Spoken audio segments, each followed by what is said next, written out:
Incroyable cet épisode. Vraiment, là, on peut dire que c'est parti. Bonjour la team, j'espère que vous allez bien aujourd'hui les amis. Je vous propose mon avis critique de l'épisode 8 de Dragon Ball Daima. Comme d'habitude, la première partie qui sera assez courte, je vais éviter de spoiler. Et puis, en seconde partie, on va revenir sur certains éléments. Cet épisode 8 est vraiment très intéressant. Quand je dis que c'est parti, c'est bon. On a les enjeux qui se dessinent. On voit désormais un peu mieux les protagonistes et enfin surtout les antagonistes qui vont jouer un rôle assez important dans les prochains épisodes. En fait, c'est marrant, les 7 premiers épisodes, ça montrait un peu le lore. Voilà, ça expliquait des choses par rapport à ce lore, par rapport au fonctionnement de ce nouveau monde. Et puis l'épisode 8, bam, ça balance en un seul épisode. Enfin, je dirais même en 10 minutes, parce qu'en fait, l'épisode entier n'est pas centré sur les informations. Il y a évidemment, comme tu peux le voir, le début de l'épisode 8, c'est la suite de l'épisode 7. Donc, la fin de l'épisode 7 mettait en place le combat entre Goku et l'un des gardiens des boules de cristal. Évidemment, l'épisode 8 est centré au début sur ce combat, mais très vite, on passe à des informations très importantes et qui ajoutent vraiment beaucoup d'interrogations sur pas mal de choses. Enfin, ça apporte des réponses, pas mal de réponses, mais également des interrogations. Et là, je trouve qu'on est parti. Là, on est parti. Il y a davantage d'enjeux. On voit à peu près comment ça va se dessiner, hein, vu ce qui a été annoncé durant cet épisode. Donc, vraiment, c'est un très bon épisode. En termes de réalisation, franchement, le combat au début, il est magnifique. La chorégraphie. En fait, quand il faut de la chorégraphie corps à corps, dans Daima, je trouve ça magnifique. Vraiment, c'est ingénieux. Les coups sont. En fait, je trouve que c'est moins intéressant quand les ennemis commencent à envoyer que des attaques blast, des attaques de ki à distance. Là, Daima, ils ont mis l'accent sur les combats corps à corps, et ça nous donne des images magnifiques avec un Goku qui manipule le bâton magique comme un maître, hein, comme un maître de Kung Fu. Vraiment, on a l'impression de voir un film de KPDP chinois. En tout cas, j'ai vraiment beaucoup aimé. Voilà, je préfère le combat comme ça, en fait. Les combats plutôt corps à corps et moins axés sur les attaques à distance. Et puis, voilà, comme j'ai dit, la deuxième partie de l'épisode est vraiment incroyable. Donc voilà, vraiment, je vous invite à aller voir. Alors, j'en ai parlé un peu en live et les gens ils disent ouais, dans l'épisode 5, il y a des gens qui regardent pas les épisodes chaque semaine, ils stackent un peu parce que c'est vrai que le rythme est un peu lent. C'est un peu de l'exposition avec de temps en temps un peu d'action, mais c'est beaucoup. Je trouve qu'il y a un peu plus d'exposition. Et là, l'épisode 8, c'est bon. Là, ils ont commencé à mettre en place un rythme. Le rythme de l'épisode 8 est différent des autres, hein, je trouve. Hein. Là, il se passe vraiment beaucoup de choses en espérant qu'ils gardent le même rythme pour les épisodes suivants. Là, on est à l'épisode 8, il reste plus que 12 épisodes. Hein. Donc là, on est plus d'un tiers. Là. Voilà. Il reste 2 tiers, donc j'espère vraiment qu'ils vont garder ce rythme qui commence à être vraiment très... Enfin, les 20 minutes, là, ils sont passés très vite. Hein. Donc voilà les amis, on va s'arrêter ici pour la partie non spoiler. Avant de partir les amis, le petit pouce bleu, si vous êtes nouveau, pensez à vous abonner, c'est gratuit et ça soutient la chaîne. Et n'hésitez pas à me suivre sur mes autres réseaux sociaux, notamment la chaîne Twitch pour tout ce qui est streaming, multi-gaming, vous avez le lien dans la description. Donc là on va revenir sur certains éléments, donc on va spoiler. Bon déjà le combat, pas grand chose à dire, même si évidemment je vais un peu pester sur, comment dire, la configuration des combats.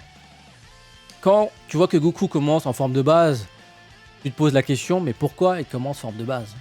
Tu vois, ça permet juste de donner lieu à des scènes d'action sympas.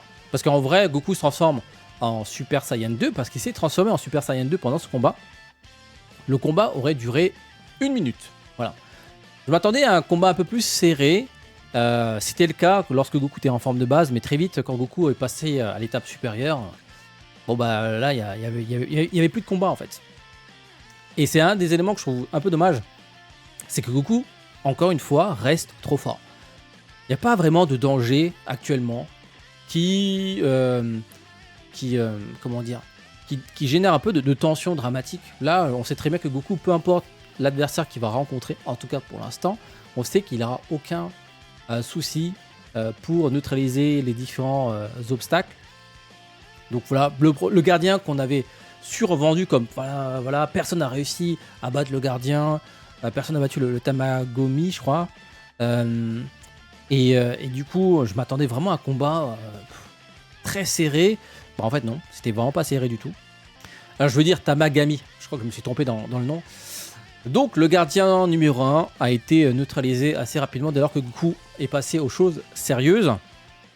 Par contre, on revient toujours à cet humour de Toriyama. La suite de combat se termine par un jeu de concentration. C'est assez rigolo, voilà, ça m'a fait sourire. Même si l'issue est assez prévisible, Goku, pour lui, c'était pas vraiment un challenge. Donc, Goku se balade, toujours pas d'antagoniste qui peut rivaliser avec ses compétences. Mais en tout cas, le combat en termes de réalisation était vraiment somptueux. Maintenant, l'autre partie de l'épisode était beaucoup plus intéressante selon moi. Alors là, on découvre des années plus tard, des décennies plus tard, que Arinsu avait récupéré un morceau de Fat-Buu lorsqu'il a été pulvérisé par Majin Vegeta.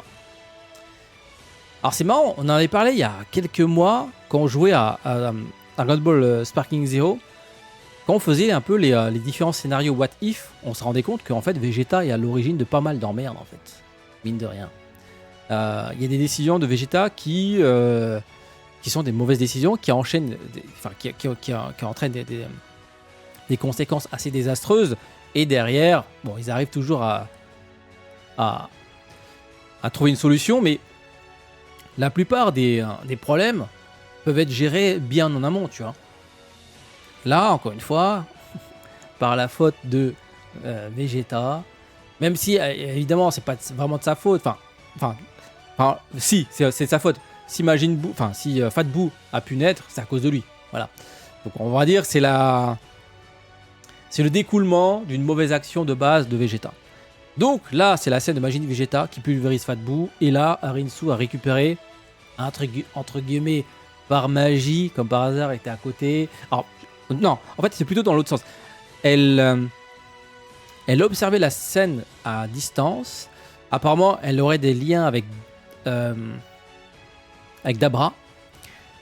Parce que là, on découvre des choses par rapport à Dabra. Voilà, s'ils sont dans le monde des démons, c'est qu'il y a eu un problème avec Dabra. Dabra, en fait, a été manipulé par Babidi.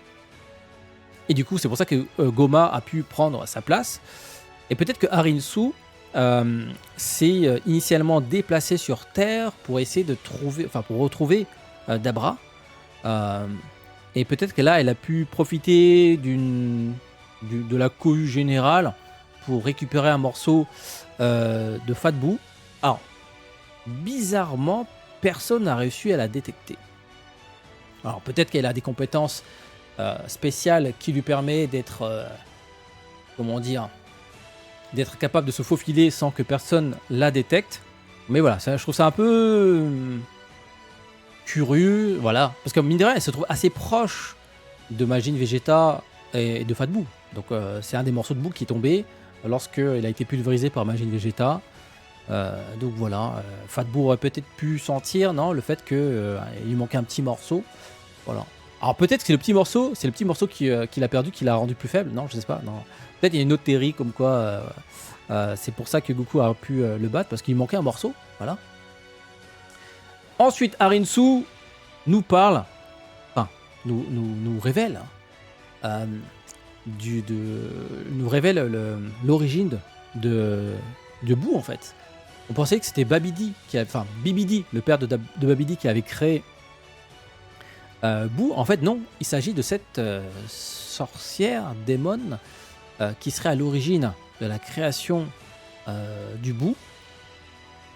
D'ailleurs, elle a le logo M sur... je sais pas où, je crois que c'est sur son torse.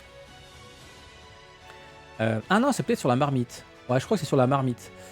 Parce qu'en fait, bon, là, elle a réussi à récupérer un morceau de Buu pour recréer un Buu, en fait. Dans une sorte de chaudron, là. Parce qu'en fait, pendant l'épisode, on voit les vapeurs sortir du chaudron et on voit la silhouette de Fat Boo, du Boo mal incarné, du Super Boo et de Kid Boo. Là, je pense que ça paraît clair. L'ennemi principal de Daima sera un Boo. Quelle forme il aura? Il sera différent par rapport aux autres parce que cette fois-ci, il sera contrôlé par Arinsu. Alors, elle a juste dû cracher dans la marmite pour sceller un sorte de pacte pour pouvoir ensuite accéder au contrôle de cette nouvelle entité. Mais voilà, ça reste quand même un morceau de boue qui va être utilisé pour recréer un nouveau bout. Alors, les mauvaises langues, après je peux comprendre, vont me dire, mais attends, ça ressemble un peu au scénario de Bio Broly là, non? Récupérer un morceau d'un être puissant pour essayer de le recréer. Est-ce qu'on va avoir Bio-Boo? Bio-Boo, les amis, vous en pensez quoi? Bon, j'avoue, il y a un peu de facilité.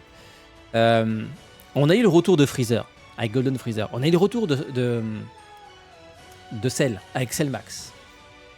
Jamais 203, voilà. Du coup, là, on va voir le retour de Boo. Après, tout ça s'intègre par rapport à Dragon Ball, en fait. Parce que jusqu'à présent, on n'avait pas tous les détails sur la création de Boo, tu vois. On savait que voilà, c'était le père de Babidi, mais on ne sait pas comment il a créé, avec qui, etc. Donc là, on est dans le monde des démons, et on apprend beaucoup de choses. Et donc, voici donc la créatrice de ce démon qui a apparemment généré pas mal de chaos dans le domaine des démons. Et aussi, on voit aussi, enfin, on comprend mieux l'interaction des glides, je crois, le peuple de Kaioshin, qui sont derrière le verrouillage ou comment on appelle ça, la scellation. Non, c'est pas la scellation. Le fait de sceller Boo, enfin le fait qu'il a été scellé par les Kaioshin. Voilà, tout ça commence à devenir un peu plus clair dans le lore. Donc voilà, maintenant dites-moi si vous êtes surpris ou pas. Est-ce que vous êtes déçu ou pas de savoir que l'ennemi principal de ce Daima sera un retour de Boo. Voilà. Bon, après, il y a d'autres éléments. Le fait que Goku récupère les boules de cristal et que Arinsu envisage de les voler, subtiliser. Bon, il y aura toujours en fait la facilité des boules de cristal. Il suffit qu'il fasse un vœu pour neutraliser alors soit l'ennemi, soit récupérer des forces supplémentaires. Regardez ce qu'ils ont fait avec dans Dragon Ball Super. Ils peuvent très bien utiliser les boules de cristal pour devenir plus puissants. Ils peuvent utiliser les boules de cristal un peu comme dans Dragon Ball Super Broly pour envoyer un ennemi loin, dans un autre lieu. Donc voilà. On a toujours la solution de faciliter avec les boules de cristal en espérant qu'ils ne vont pas utiliser les boules de cristal pour ça. Donc voilà les amis, épisode très très riche. On découvre la créatrice des bouts. On découvre l'enjeu principal. Voilà. Le fait que Arinsu souhaite avoir un bout contrôlable. Et puis voilà, on voit les différentes formes de boue. Est-ce qu'on va avoir une nouvelle forme? Point d'interrogation. En tout cas, j'ai beaucoup aimé cet épisode. Bon, par contre, on termine par une petite note un peu légère, pas forcément très intéressante, mais bon. Voilà, on retrouve Vegeta, Piccolo et Bulma avec leur accompagnateur. Bon, petite pique par rapport au fait que voilà, c'était un ancien. Vegeta a tendance à parler comme un prince. Et le pilote de l'avion lui dit arrête de me parler comme si tu étais un roi. Voilà, je trouve ça rigolo. À la base, j'étais pas trop, comment dire, je vois pas trop l'intérêt de voir l'arrivée de Vegeta, de Piccolo, donc en fait des renforts. Hein. C'est ça en fait, hein. C'est des renforts dans le cas d'un combat important qui va venir. Mais quand je vois que Goku est capable de neutraliser à lui tout seul un gardien, un Tamagami, je me dis quel est l'intérêt d'avoir un Vegeta. Maintenant, on comprend mieux pourquoi Vegeta est là. Goku a récupéré des insectes pour fusionner. Est-ce qu'on aura un rematch Végétaux contre Boo? En parallèle, sur Dokkan Battle, là, on est en célébration Saga de Boo. Tu vois la coïncidence ou pas? Ah, moi je la vois. Ah ouais, elle est énorme. Il y a peut-être moyen d'avoir le nouveau Kid Boo Daima directement sur Dokkan Battle ou pas? En tout cas, je trouve ça... Tu sais, je trouve les timings... Voilà, ça m'a fait sourire. Je me dis, tiens, Omatsu, il est malin. Il est malin, les amis. La célébration Saga de Boo va durer un mois. Elle se termine le 27 décembre. Oui, c'est ça. Non, 27... oui, c'est ça, le 27... Ouais, c'est ça, le 27 décembre, juste après Noël. L'épisode 9 sera centré sur... Je pense qu'on verra pas Boo, enfin le nouveau Boo, la semaine prochaine. On le verra peut-être dans 2 semaines, autour du 13 décembre. Et c'est à ce moment-là qu'ils vont nous sortir sur Dokkan Battle le nouveau Boo qui rentre dans Saga de Boo, parce que nous y sommes. En fait, on y est encore. La Saga de Boo n'est pas vraiment terminée en vrai, vu qu'on aura encore un ennemi qui va s'appeler Boo. Alors, on verra comment il va s'appeler au final. Bio-Boo ou Boo ou Boo, je sais pas, super, enfin Boo Max. On sait pas comment il va être rappelé, mais voilà, c'est acté. Hein. Il y aura un nouveau Boo qui va arriver. Dites-moi ce que vous en pensez de cet épisode 8. En tout cas, ça met un coup de fouet à l'intrigue. Ça dessine un peu plus les enjeux. Maintenant, il faut voir comment va réagir Goma. Maintenant qu'il sait que Harinsu manigance quelque chose, il faudrait qu'il commence à bouger, parce qu'en fait, ça fait 7 épisodes où il fait rien, en fait. Enfin, le premier épisode, on le voit arriver, faire le vœu, transformer tout le monde en enfant. Et puis, pendant l'épisode 2 à 8, il fait quasiment rien. Voilà, il attend. Il est assis comme ça. Il raconte des histoires. Enfin, il utilise une de ses servantes pour dorloter le petit Dendé bébé. Mais sinon, il fait rien d'autre, en fait. Donc le fait qu'il n'a pas évolué en 7 épisodes, c'est un peu dommage parce que pour l'instant, on nous l'a présenté comme l'antagoniste principal. Donc voyons voir ce qu'il va faire dans les prochains épisodes. Donc voilà les amis, dites-moi ce que vous en pensez. Nous sommes quasiment bientôt à la moitié. Hein. Donc on est à l'épisode 8, donc ça fait un tiers. Dans 2 épisodes, on sera à la moitié. Là, faut vraiment qu'il continue à garder ce rythme jusqu'à la fin.